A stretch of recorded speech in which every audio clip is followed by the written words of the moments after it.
into some Stars hockey talk here. There's not like a specific way that I wanted to take this, but we need to kind of take this season for what it was, kind of put a bow on it because it's been about a week and a half now. We kind of all got out of our depression modes, and second round continued on without us and everything. But if you had to sum up the Stars season in like a sentence or two or three, how would you do it? And I'm kind of putting you on the spot. So let me let you guys think about it for a second, and I'll put my own answer to my own question here. So if I had to put it into even 2 words, this is what I would put. And we said this numerous times throughout the season. Consistently inconsistent. If that makes any sense. Yeah, I mean, that should be one of every single one of our sentences. So right. So, and those are the 2 words that I would use to describe the Stars season. At times, they looked like a top 3 team. They had chances to get into the top 3 in the Central Division, and they were not able to capitalize on those opportunities sometimes.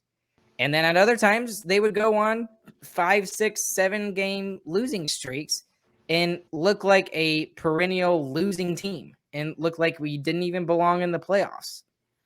And it even towards the end, there were some instances where we were playing really well. We would play really well defensively, and then our offense would suck.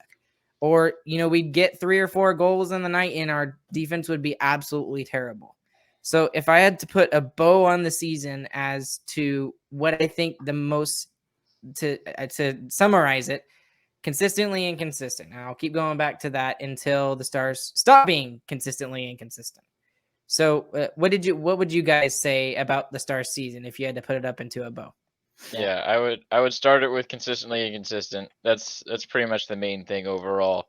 And that goes all the way down from coaching staff decisions all the way down to just individual player performances.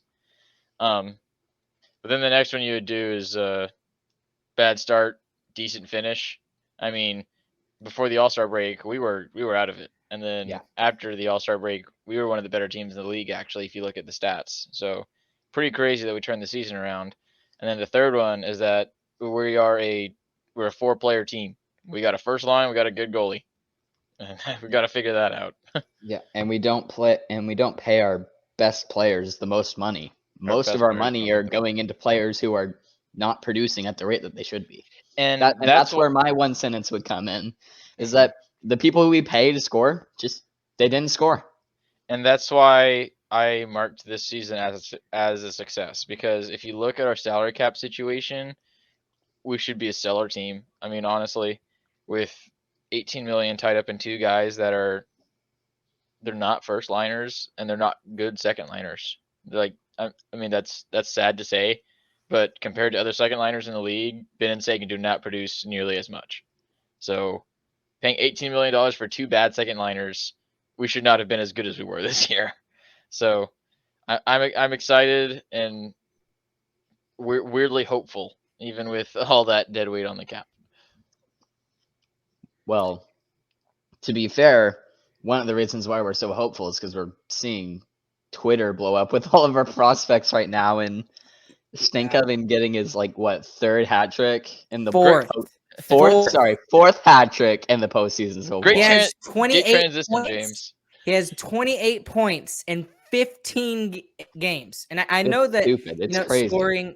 I know that scoring in the CHL, that's like that, especially with the top players. It's not like that. But come on, 4 hat tricks! So, holy crap!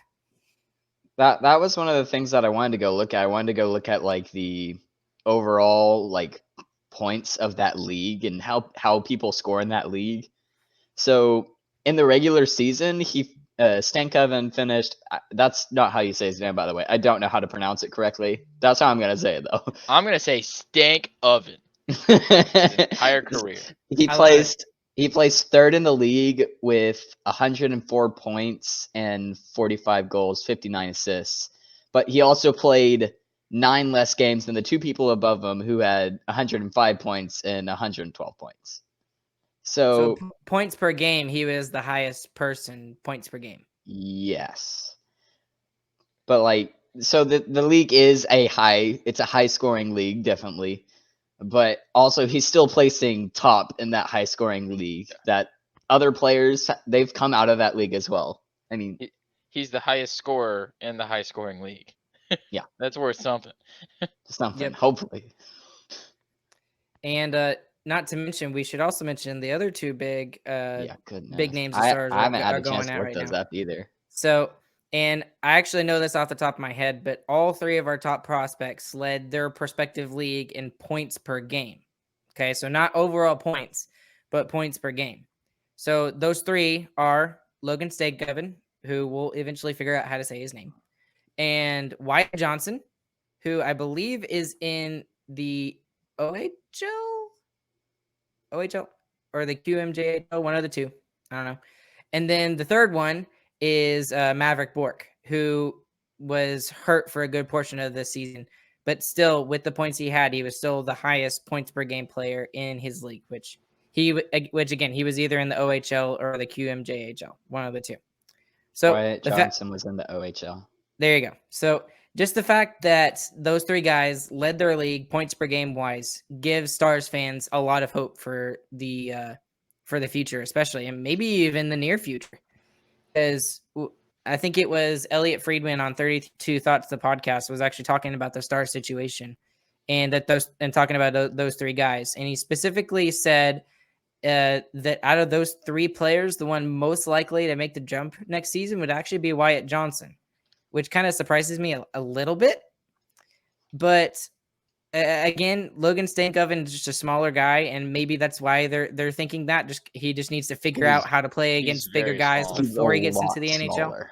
He's like Yeah, crazy right. small. He's 5'8" and 5'- 170 pounds. Oh, I thought he was 5'7". See, so either way, he's a still, small guy. He's still tiny compared to other hockey players.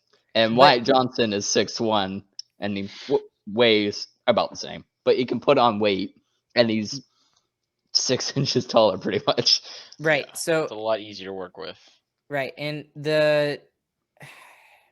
here's the thing about it though. Maybe in years past you could say that guys like that wouldn't work, but we've seen guys come into the league and do exactly that. And now they have to be really elite players, Yeah. but they work. I mean, when you That's look the thing at is when a guy that comes in, you know their name, like Johnny Gaudreau, Matt Zuccarello. We know those guys because they're very good. And well, I mean, that's not to say he couldn't be very good, but he has to be extremely good. Well, you're even forgetting about the biggest name right now when it comes to young short forwards.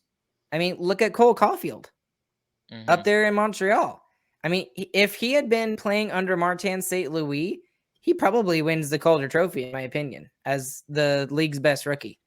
I mean, he was just on a tear that last half of the season after Montreal made their coaching change. And the dude's 5'6", I think. I think he's even smaller than Stankoven. So, I mean, and he's got a wicked shot. So, I mean, it's not like that looking at young forwards like that and littler forwards that they can't be successful. I mean, what's the one thing that Josh Sanders on that Facebook group he always talks about? What's the one thing he always talks about that he hates? I don't know. You tell me. Is the fact that we drafted Riley Tufte, and the very next person, do you know who the very next person in the draft was that Chicago drafted? DeBrincat. Alex DeBrincat. I'm sorry, as much as I love Riley Tufte and that he's a big guy and everything like that, who's been in the NHL for like 7 years? 5, 6, 7 years. I'm exaggerating probably, but he scores goals with Patrick Kane now. Imagine if we had gotten DeBrincat instead of Riley Tufte. And you can't tell me that size was not a factor when the Stars were looking at those two guys. Probably the main factor. Right. Yeah. 1'6'7", the other's 5'8". Yeah. So those three guys are the ones that are the big eyeball catchers right now in the Stars. But we still have a ton of guys in Texas who have really good potential right now too. I mean, Damiani that's very true. in Texas, Delandria. Who else? Let's look here. Kiviranta had a rough season this year, but I really think that He was better towards the end.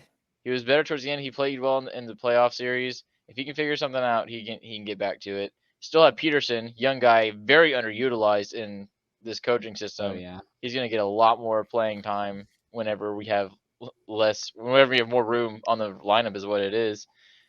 Student each might even keep him around. He's still prospect kind of. And then I really wouldn't mind keeping him around. I love his speed. And then like you said, Riley Tufte. He can find a spot. Big guy. He can play defense. He's 6'6". He can find a Good spot man. on that fourth line, man. Yep. So I don't think that top 6 is in there for Riley Tufte anymore. But I mean, could why you use not? a guy that's He hasn't gotten a shot. He has I not mean, had a full shot in the NHL. that's true, but Like, He'll get there. He'll but get we there. haven't yeah. we haven't really seen him even at the AHL level like really take that step as an offensive forward. Now, if he was doing that, I'd be like, oh heck yeah, bring him up now, throw him on the top 6. But even as a guy who's 6'6", I mean, we could use somebody like that in our bottom 6 for sure. And this is what me and Zach talked about this a lot yesterday. So yes, Zach, I see you. There you go. There's your shout out. But the AHL is a much more defensive league as well too. Like the AHL is like Dallas Stars heaven because they play trap hockey pretty much the whole time. There's not flow in an AHL hockey game. It's much more defensive and locked down. So that can kind of stifle some offense too. But just we haven't even talked about the coaching change next season. But well, yeah, hold on. Yeah, don't get into that yet. Let's We'll finish get this there, up, we'll and get then there. we'll put a bow on this, and we'll go on. well, it ties into the prospects. But next Okay, season, I'm not going to talk about coaching. I'm going to dance around it. But but me and Zach were talking like we want to see as many young guys get a full spot on the lineup as possible, and I want that training camp to be a war, and that there is 3 to even 6 spots that are open, and we just say we don't know who's going to be on the team. Up to y'all, figure it out, and it's just a battle on that training camp, and you got a short fuse when you're on the team. We can yank you off, pull up another young guy just as soon as you're not producing.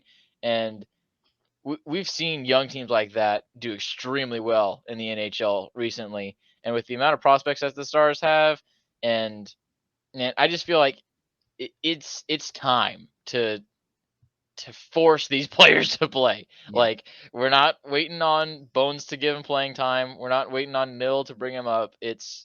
You're playing now. It's time to decide if you're actually going to pan out or if we're going to move you along. Well, and somebody else we haven't talked about is Mr. Highlight Reel Antonio Stranges, who's been lighting up Twitter like crazy with some highlight reel goals. Now, he hasn't put up the same amount of points as the other 3 guys have, points per game wise, but he's still a 4th rounder a couple of years ago. And I think we see him in the AHL this season. I really do. And the thing that keeps getting talked about him is his ability, which boy, could we ever use that. Yeah. Because the thing that I always notice the most while seeing those highlight reels go around Twitter is just his skating ability. Like it's incredible watching him skate down the ice. I mean, I'm thinking back to like the 2 where he goes end to end and scores. Like it looks so effortlessly when he skates.